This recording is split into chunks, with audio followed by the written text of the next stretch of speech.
All right, good morning, everyone. My name's Jesse Hildebrand, and I'm with Exploring by the Seat of Your Pants. For those who don't know, we're all about bringing conservation, adventure, and science into classrooms around the world. Today, I'm really excited to say we're joined by 6 classes from across North America. I'm going to give them a chance to do a big shout out. First, we have Mrs. Resitar's class, grade 4 class from San Antonio.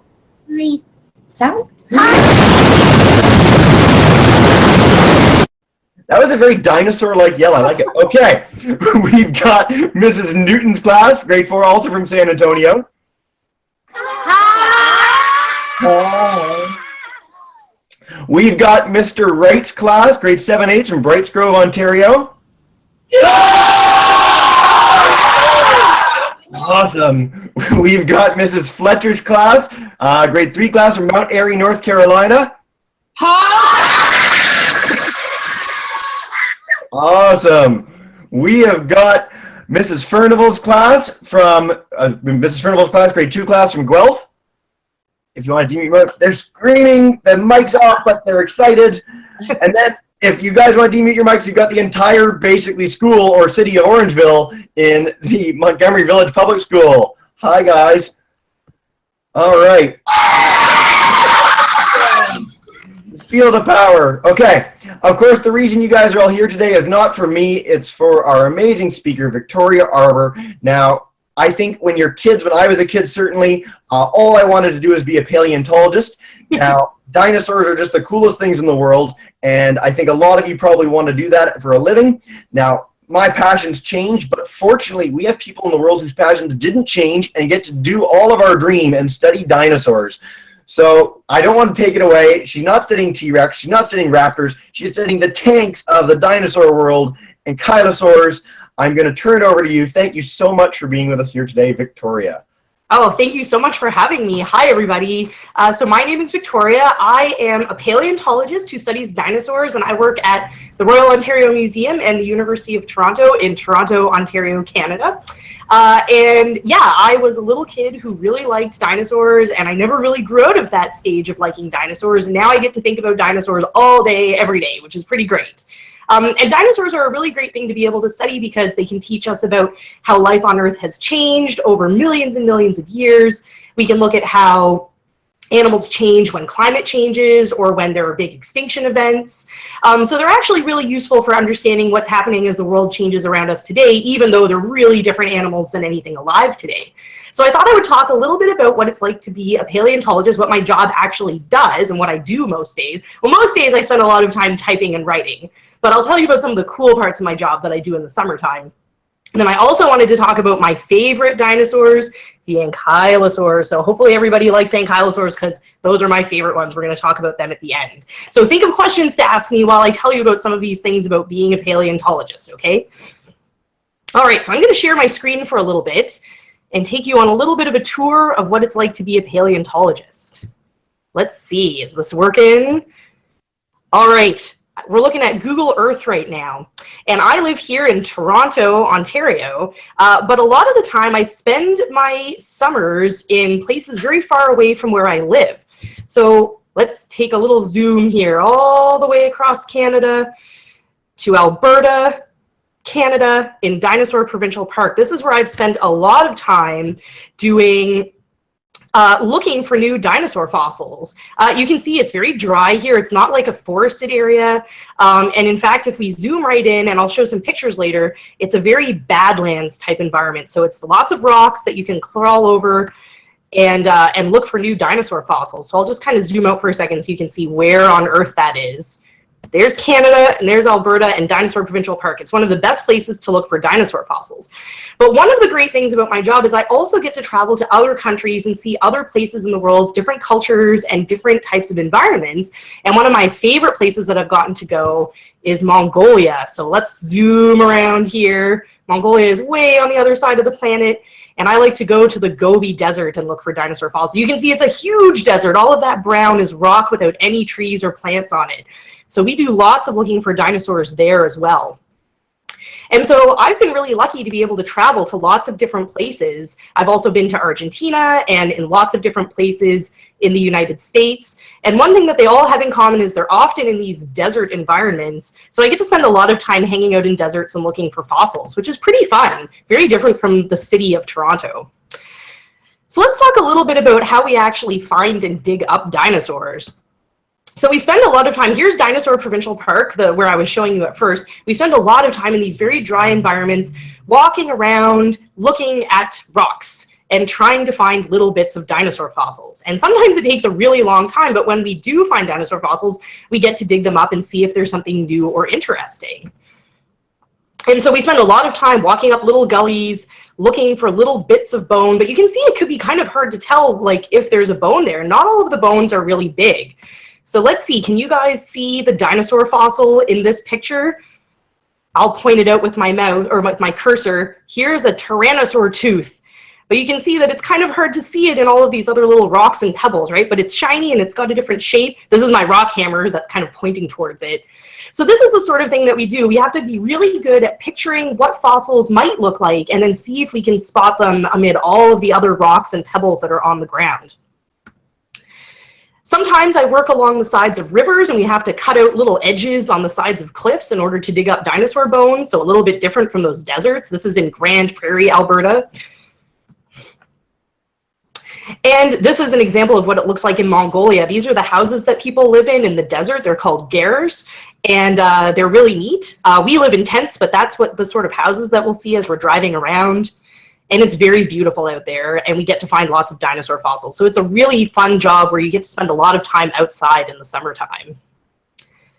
Sometimes the dinosaur fossils are really easy to spot because there's a whole bunch of them in one place, and we call this a bone bed. And we can get really cool looking pictures like this one where there's dinosaur bones just sitting there after we've excavated them. So as we excavate them, we wrap them up in plaster and burlap, which is basically what potato sacks are made out of, and then we bring them back to the university. Other things that we can find are dinosaur footprints. So there's my foot next to a big duck-billed dinosaur footprint in Mongolia. It's really huge. You can see its 3 toes, 1, 2, 3, and this is its heel, this big blobby part at the back. So that's another thing that we keep our eyes out for as well. And sometimes when we're really lucky, we can see dinosaur skin in some places. So all this little pebbly stuff, this is an example of dinosaur skin that we found near some skeletons in Mongolia as well. And in really special cases, in some places like China, we even get things like feathers preserved. So these dark stretches or smudges behind the arms, these are feathers from an animal called Microraptor. So we know that some dinosaurs, especially some of the meat-eating dinosaurs, had feathers, which is one of the things that tells us that birds are related to dinosaurs. So we wrap up our dinosaur fossils in plaster and burlap, and we get really, really messy while we're doing that, which is super fun. And then we have to carry them back to different places. And dinosaur fossils are really heavy because they're rocks, and when you put plaster on them, they get even heavier. So you have to have good arm muscles and good leg muscles when you're a paleontologist. You do lots of walking and lots of lifting and lots of shoveling. Sometimes in Alberta, we have to go get our dinosaur fossils in the wintertime, and it's very cold in Alberta in the wintertime. So this was a fossil that we had to finish taking out in December, one of the coldest months of the year. It was about -15°C that day, but it was very beautiful outside. And the reason we went there is because we needed a helicopter to help us lift this fossil. And that was the first time that we could get a helicopter to help us lift it. And so it was very beautiful. This is in Dinosaur Provincial Park.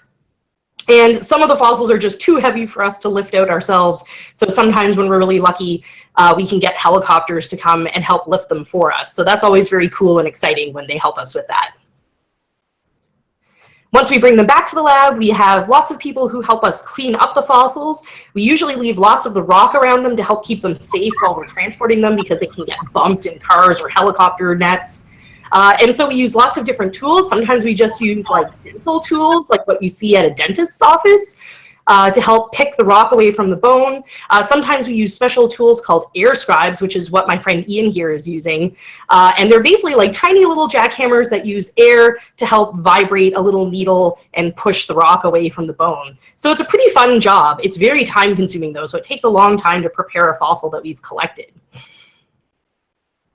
All right. I thought I would take a little break here, so I'm going to stop sharing my screen and just ask you guys if you know a couple of these dinosaurs. I'm going to bring myself back here so I can see you. All right, so I thought I'd go over a couple of the different kinds of dinosaurs that we find in Alberta and around the world, but Alberta especially. So I thought I would show a couple of dinosaurs. I hope that you guys know who this dinosaur is. This is one of the this is Tyrannosaurus rex, and I've been really lucky to help dig up different kinds of Tyrannosaurs, so relatives of T-Rex, things like Albertosaurus and Gorgosaurus, and these are meat-eating dinosaurs with really sharp teeth and really tiny arms. They have really teeny tiny little arms because they have big heads. So those are some of the dinosaurs that we can find in Alberta. Another really famous one is Triceratops. Has everyone here heard of Triceratops? Yeah, Triceratops is a pretty cool dinosaur. This is a dinosaur called a ceratopsian dinosaur. They have horns on their head, and they've got a big frill behind their head as well, just like that. And there's lots of different kinds of ceratopsian dinosaurs, and we can tell them apart based on differences in their horns and their frills. So that's really cool. We find lots of new species all the time. All right, another really cool group of dinosaurs that I've gotten to help dig up are the duck-billed dinosaurs. Have you guys heard of Parasaurolophus before? Some of you guys, I see some hands coming up. So the duck-billed dinosaurs, they have these really flat, wide beaks. They've got lots of grinding teeth in behind. And some of them, like Parasaurolophus, have a really cool crest. And different shapes crests help us tell different species apart. So that's really fun. All right, has anyone ever heard of dome-headed dinosaurs, the Pachycephalosaurs? These are also really cool dinosaurs. They've got this big dome of bone on their head. And we don't exactly know what it's for, but we think they may have used it for butting against each other, using it like a weapon. But lots of people do a lot of research on how exactly they might have used those weird domed heads. All right, I'm going to show one kind of dinosaur that's not in Alberta, but that I still think is really cool. And I haven't gotten the chance to help dig any of these ones up yet, but does anyone recognize this dinosaur? This is Stegosaurus. Have you guys heard of Stegosaurus before? And Stegosaurus is really cool because it's got these big plates along its back, and it's got spikes at the end of its tail. These big plates are actually bones that form inside its skin.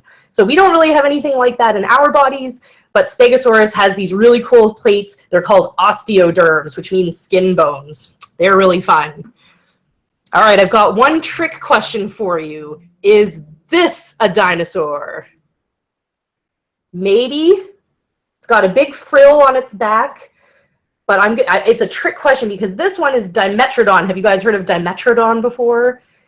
Dimetrodon actually isn't a dinosaur, even though it's always in the dinosaur picture books. Dimetrodon is actually more closely related to you and me than it is to dinosaurs. It's actually an ancient relative of mammals and not related to dinosaurs at all. So now next time you see a picture book and you see Dimetrodon in there, you will know that is not quite right.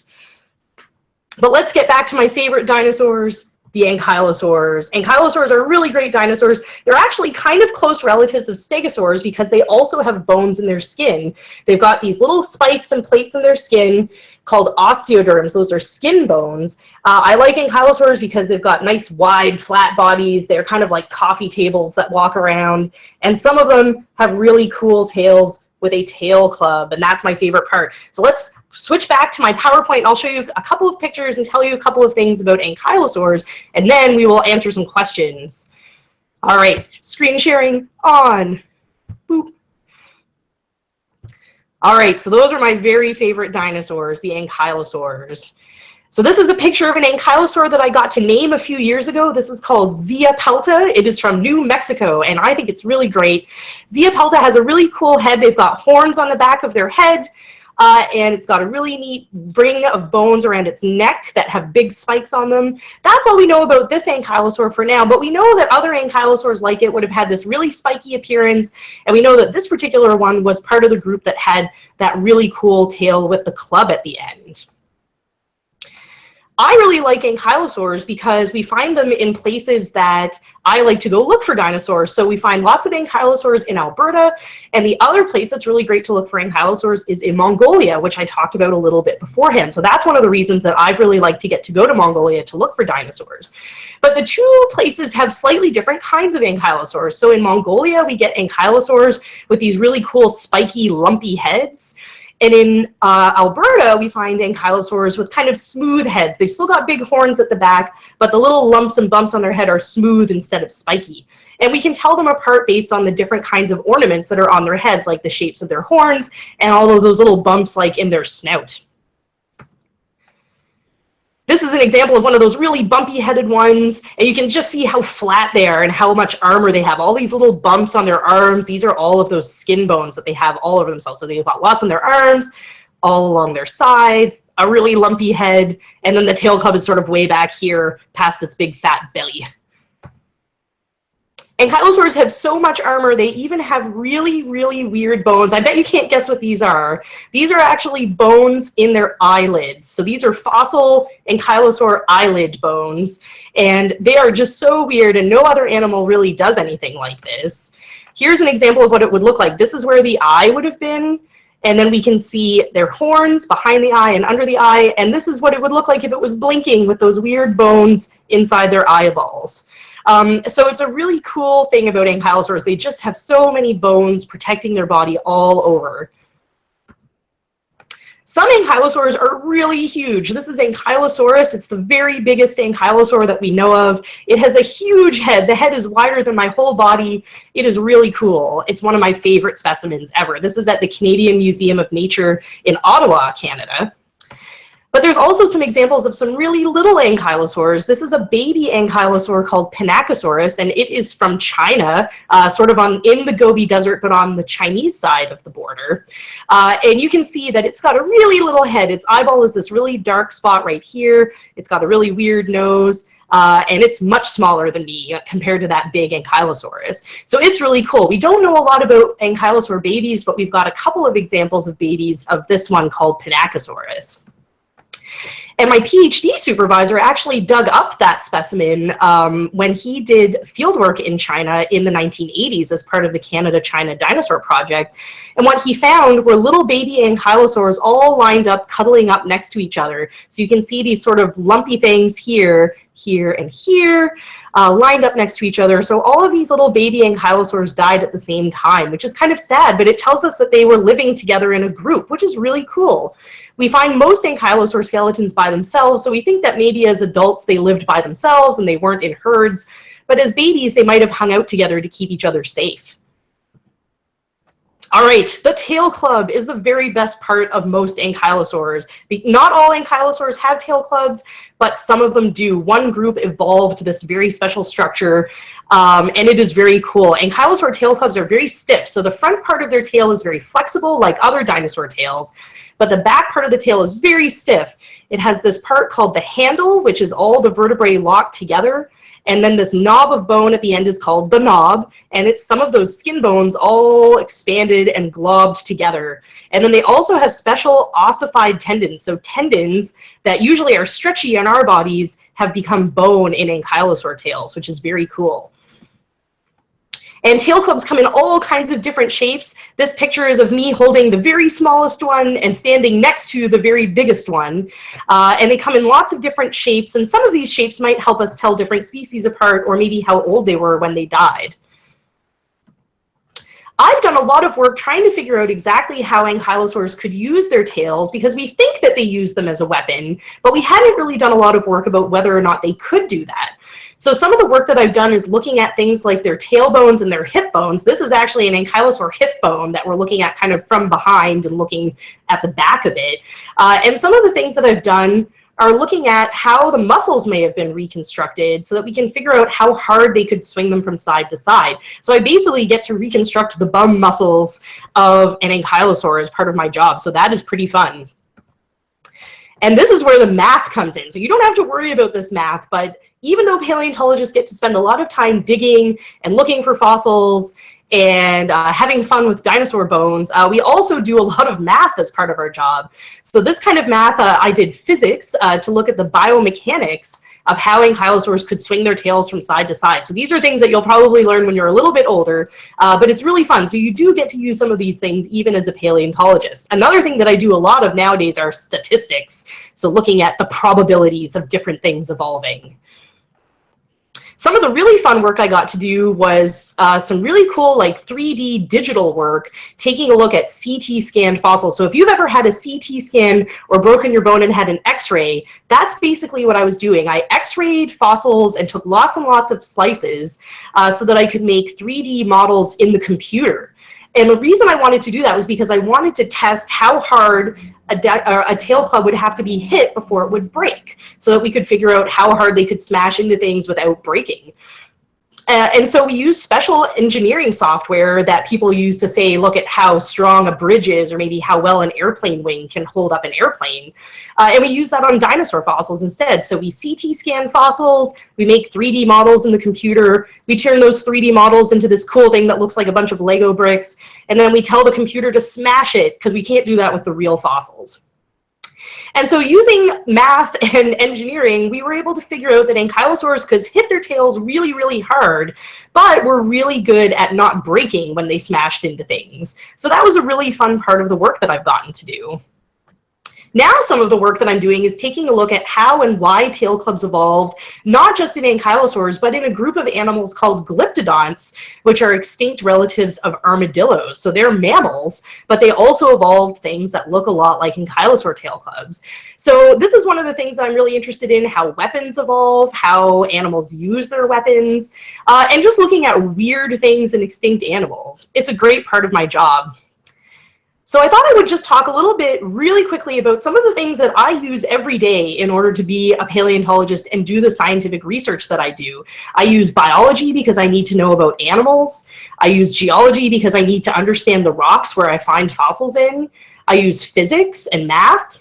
Some of my friends use chemistry in order to look at the chemical compositions of bones. And I also spend a lot of time writing and doing art to make pictures of the fossils that I have found.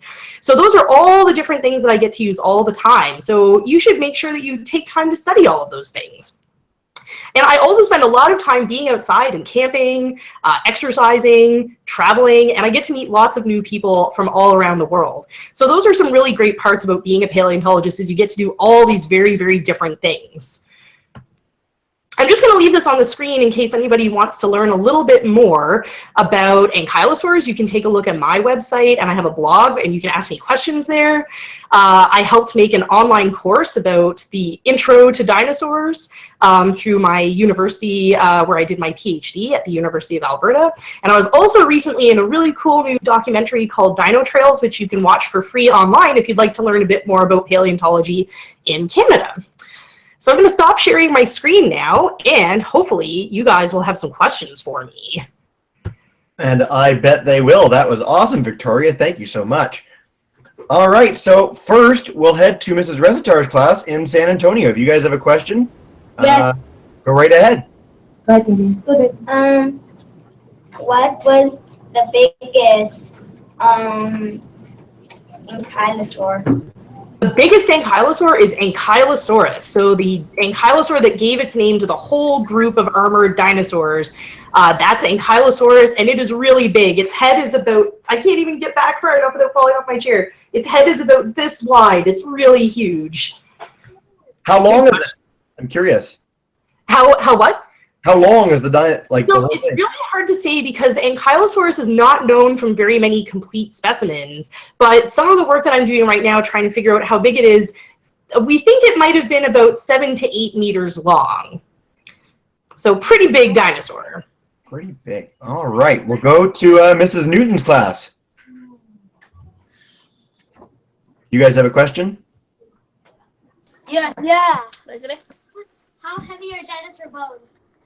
How heavy are dinosaur bones? Very heavy when they're big. So some of the dinosaur bones, oh, was that the question?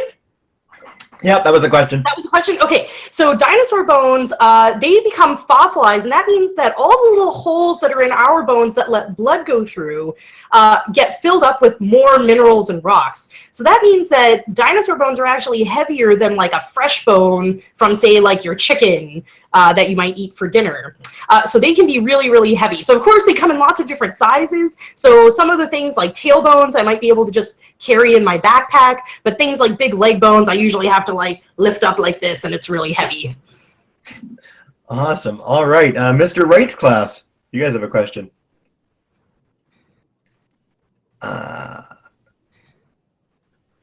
If you guys could demute your mic. For some reason, it's not working on my computer. The first technical difficulty of the day. Uh-oh. Okay, Skylar.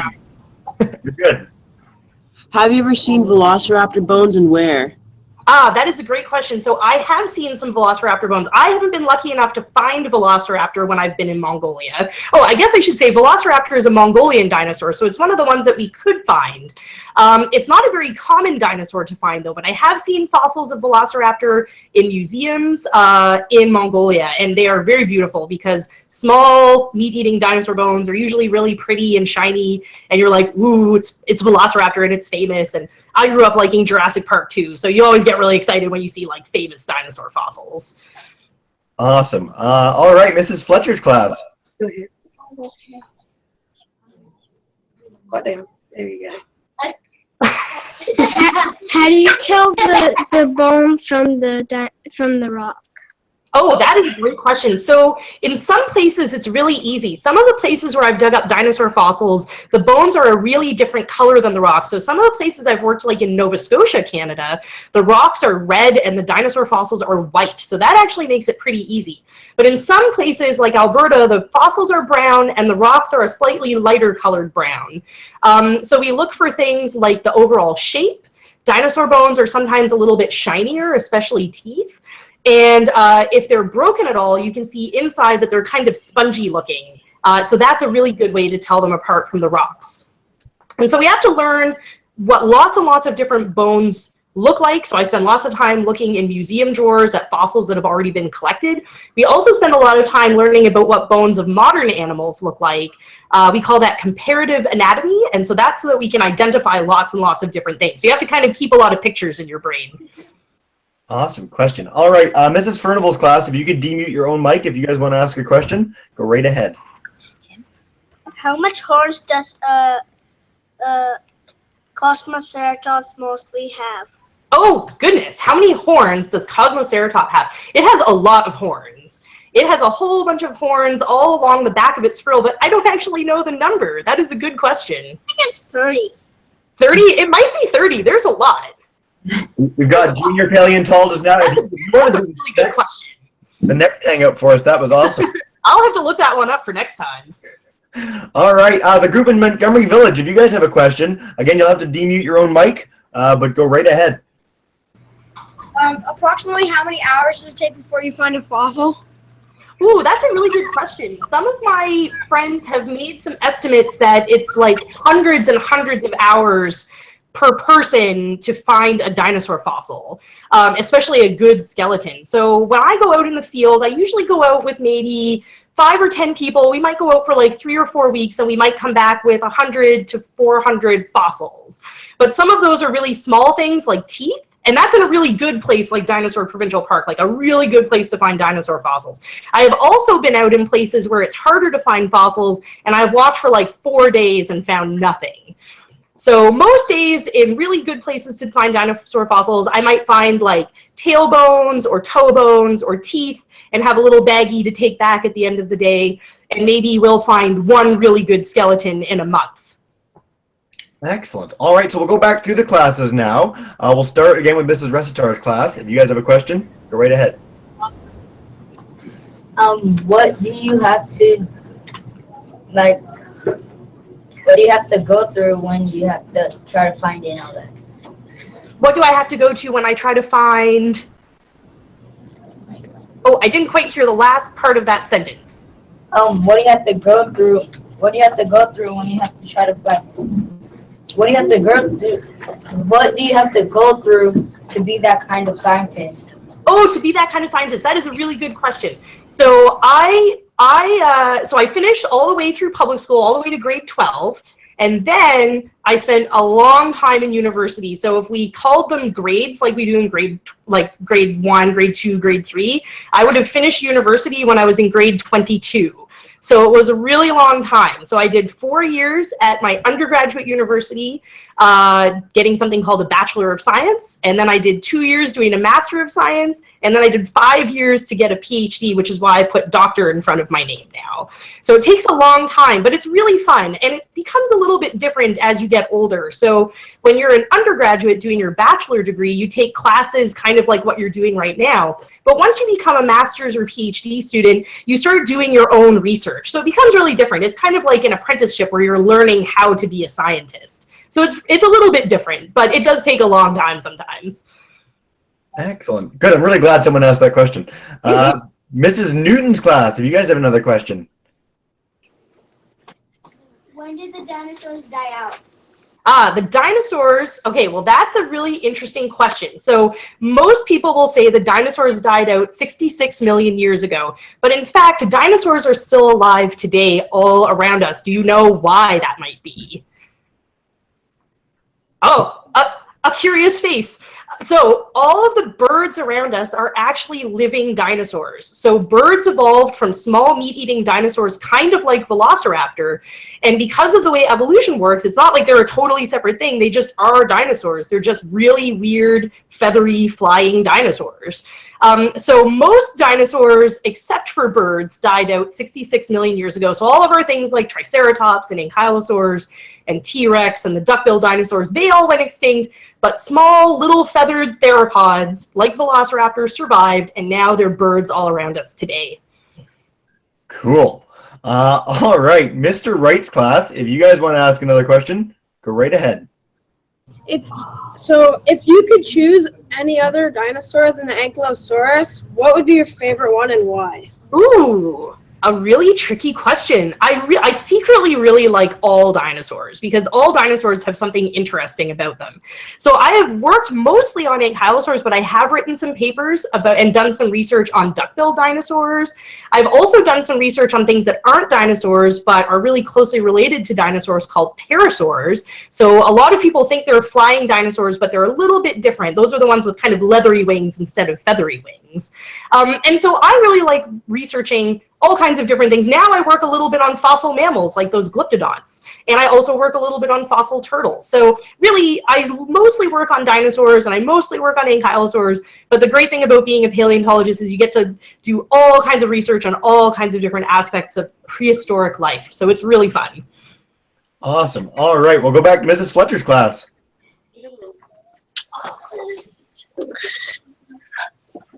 Do you know how heavy the biggest Ankylosaurus is? Ooh, good question. So I actually don't know that number off the top of my head because it's really hard to figure out. But one of the ways that we can figure out how heavy a dinosaur is actually by measuring how big around its thigh bone is. So that actually tells us it's a really good correlate. So it's a really good sort of match with how heavy living animals are. So we've done, some of my friends have done some really cool work where they've done like measuring how big around those bones are in lots of living animals when we know how heavy they are. And it's actually a really, really close relationship. So we can use that to figure out how heavy dinosaurs are, or at least make an estimate of how heavy they were. It's very hard to get a definite answer with anything that's extinct. So we talk about estimating a lot of the time.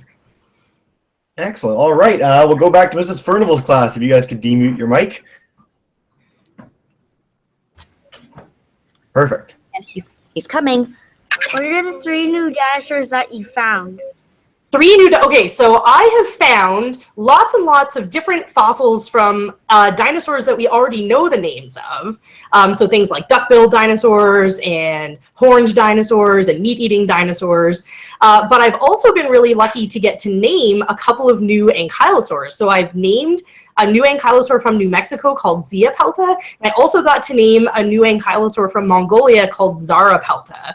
I really like naming things starting with the letter Z because it's really fun. There aren't many dinosaurs that start with that letter. So those are two of the ones that I've gotten to do. And I also will have a new ankylosaur named, a new thing that we're naming coming out later this year, hopefully. So you can stay tuned for that. It's going to be really fun. We'll have to do a follow-up hangout then to find out if it's another Z name. Oh, who knows? Who knows? All right. Last but not least, we'll go back to the Orangeville Montgomery Village School. If you guys want to, Mike, go right ahead. James, go. Get her, James. I have a question. Ask. What size is the littlest to the biggest dinosaur? Which size is the littlest and the biggest dinosaur? Yeah. Okay, so the very biggest dinosaur is hard to tell because the very biggest ones usually aren't known from complete skeletons. But the biggest ones are in a group of dinosaurs called the titanosaurid sauropods. So we call them titanosaurs for short. So those are really, really big, long-necked dinosaurs, kind of related to Brontosaurus, but even bigger. So those are the really biggest dinosaurs. The smallest dinosaurs are hummingbirds. Because if birds are dinosaurs, then the very smallest ones are the ones that are really small alive today. And those are some really small species of hummingbirds. All right. That was outstanding, Victoria. What we're going to do for all the classes now is I'm going to demute all your microphones so you can say a big thank you to Victoria. So let's go ahead and do that. For the two classes that have to demute your own, go right ahead. And we can all say thank you to Victoria together. Ready?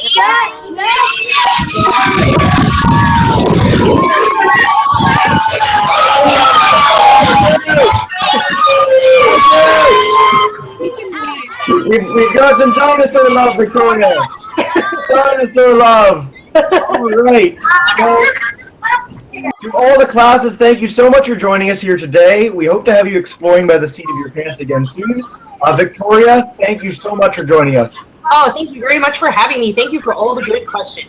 Awesome. And you guys got the slide earlier today. You can always watch it on YouTube too and find out her blog if you want to ask her more questions personally. Until then, enjoy the rest of your school day, guys.